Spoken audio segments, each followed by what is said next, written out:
नमस्कार, आप देख रहे हैं समाचार 18 न्यूज और आज हम ये खबर दिखाएंगे उत्तर प्रदेश के मथुरा से। भारत शौर्य तिरंगा यात्रा ऑपरेशन सिंदूर की सफलता पर छाता में। सेनाओं के सम्मान में भारतीय जनता पार्टी व सभी संगठनों के हाथ में तिरंगा झंडा लगे। हिंदुस्तान जिंदाबाद, पाकिस्तान मुर्दाबाद के नारे। जिला मथुरा के कस्बा छाता में मंगलवार देर शाम डाक बंगला से भव्य तिरंगा यात्रा का शुभारंभ किया गया, जिसकी अध्यक्षता भाजपा मंडल अध्यक्ष छाता सूरजपाल सिंह यदुवंशी द्वारा की गई।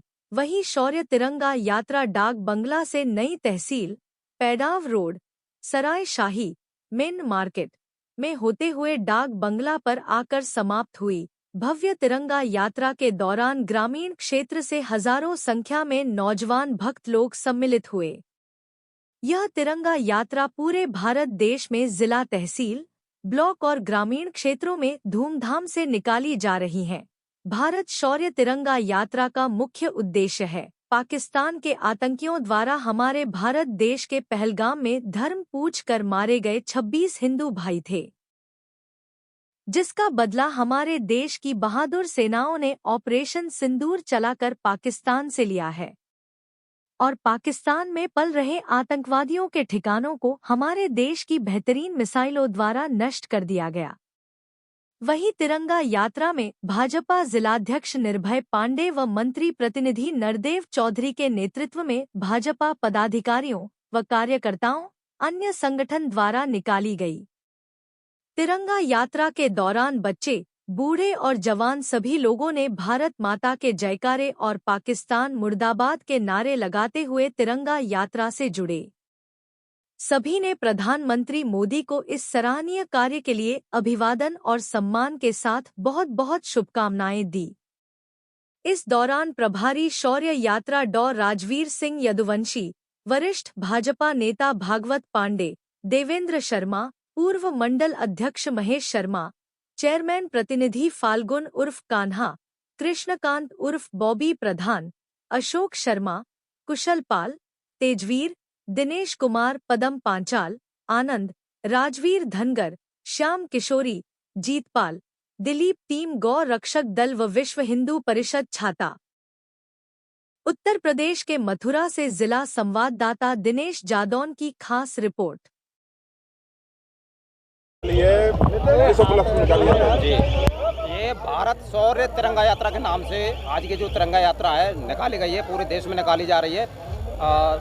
वर्तमान में पहलगाम में जो आतंकवादी घटना हुई है उसका मुंहतोड़ जवाब देने के लिए भारतीय सेना का मनोबल बढ़ाया है और उत्साहवर्धन किया है। इसी के उपलक्ष्य में भारत का पूरा बच्चा यह संदेश देना चाहता है कि भारत का हर एक बच्चा भारतीय सेना के साथ है और पाक द्वारा जो आतंकवादी घटनाएं आए दिन की जा रही हैं और ये जो विभत्स घटना को अंजाम दिया गया है, इसका मुंहतोड़ जवाब देने के लिए हम किसी के लिए मजबूर नहीं है और पूरी तरह संख्या में किसी का इंतजार नहीं कर रहे हैं। इसलिए भारतीय सेना के साथ भारत का हर बच्चा हर समय साथ है, ये संदेश देने के लिए ये भारतीय तिरंगा यात्रा निकाली गई।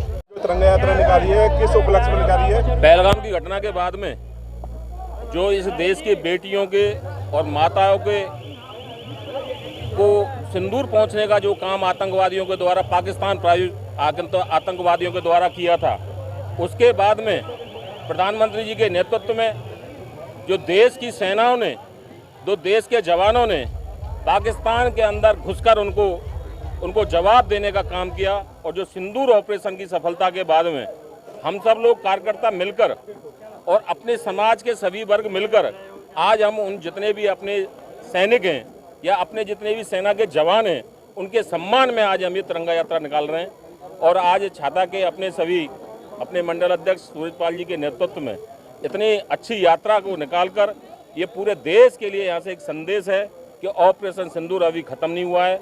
जब इस देश के ऊपर, इस देश की आत्मा के ऊपर, इस देश के प्राण के ऊपर जब भी पाकिस्तान हमला करेगा उसको जवाब उसी की भाषा में जिस प्रकार अभी ऑपरेशन सिंदूर के द्वारा दिया गया है वैसे हमेशा देते रहेंगे। और आज हम अपने जो देश के जितने भी सैनिक हैं और अपनी सेनाओं के मनोबल बढ़ाने के लिए हम सब लोग यहाँ उपस्थित हैं। जय हिंद, जय श्री राम। कुछ दिन पूर्व भी हमारी सेना ने ये दिखाया है आज का हिंदुस्तान यदि कोई आंख उठाने की हिम्मत हिंदुस्तान के और हिंदुस्तान के लोगों की तरफ करेगा तो निश्चित ही अपने अस्तित्व को खोने का काम करेगा।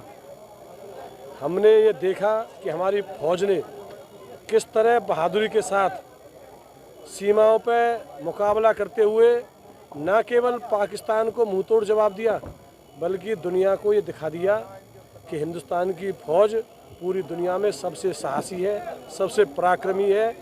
और यदि कोई जरा भी पहले हम किसी को छेड़ते नहीं और कोई जरा भी छेड़ दे तो फिर उसे छोड़ते नहीं। इस लाइन पर अब हिंदुस्तान की फौज काम कर रही है। और सबसे बड़ी तारीफ की बात, पूरे देश ने एक मन से, चाहे पक्ष हो विपक्ष हो, कोई भी दल हो, कोई भी जाति हो, कोई भी क्षेत्र हो, हमने ये देखा पूरे देश ने खुले स्वर से फौज का साथ दिया। देश की अस्मिता पे जब बात आने लगी तो पूरी दुनिया ने हिंदुस्तान की एकता को भी देखा और आज वही एकता इस देश को पूरी दुनिया में नंबर 1 पे ले जाने का काम कर रही है। और आने वाले समय में हम ये देखेंगे कि जब भी कोई, चाहे आतंकवाद हो, चाहे नस्लवाद हो या अन्य कोई बुरी नज़र भारत की तरफ आएगी तो वो आने से पहले हवा में ही उसे ख़त्म कर दिया जाएगा। इतना दम हिंदुस्तान की फौज और हिंदुस्तान के निवासी रखते हैं। और ये तो केवल एक फौज की लड़ाई, यदि कोई बात आती तो इस देश में रहने वाला प्रत्येक बच्चा, प्रत्येक जाति और प्रत्येक क्षेत्र, प्रत्येक धर्म का हिंदुस्तान के फौज की तरह बॉर्डर पे अपनी जान देने को देश के लिए तैयार रहता। ये अभी दुनिया ने देखा नहीं। मैं इसलिए बहुत धन्यवाद देना चाहता हूँ सभी देशवासियों को कि उन्होंने पूरी शिद्दत के साथ और पूरी साहस का परिचय देते हुए हिंदुस्तान के नाक को ऊंचा करने का काम। मंत्री जी, आपने जाने आज युवाओं में बहुत जोश दिखा छाता में, रैली में आप जोश देखने को मिल रहा है, क्या कुछ कहेंगे छाता के युवाओं के बारे में? जिस ओर जवानी चलती है उस ओर जमाना चलता है। वो जवानी नहीं जिसमें देश के प्रति दीवानी नहीं। तो जब जवान ही, हमारे युवा ही देश के प्रति ये जोश नहीं दिखाएंगे, हमारे नौजवान ही तो फौज में भर्ती होते हैं। हमारी सेना दुनिया की सबसे जवान सेना है और नौजवान, कोई भी नौजवान हो, हमारा कोई नौजवान फौज के जवान से कम नहीं है। जब भी देश के लिए ज़रूरत पड़ेगी तो इस देश का प्रत्येक नौजवान कुर्बानी देने के लिए और दुश्मन को मुंहतोड़ जवाब देने के लिए तैयार बैठा है। हमारे नौजवानों में इतना जज्बा, इतनी बहादुरता, इनमें इतनी पूरी फुर्ती के साथ अपने देश के लिए मन बिटने की जो सौगंध हमारे नौजवानों ने खा रखी है, यही चीज़ हमारे देश को बहुत आगे ले जाएगी।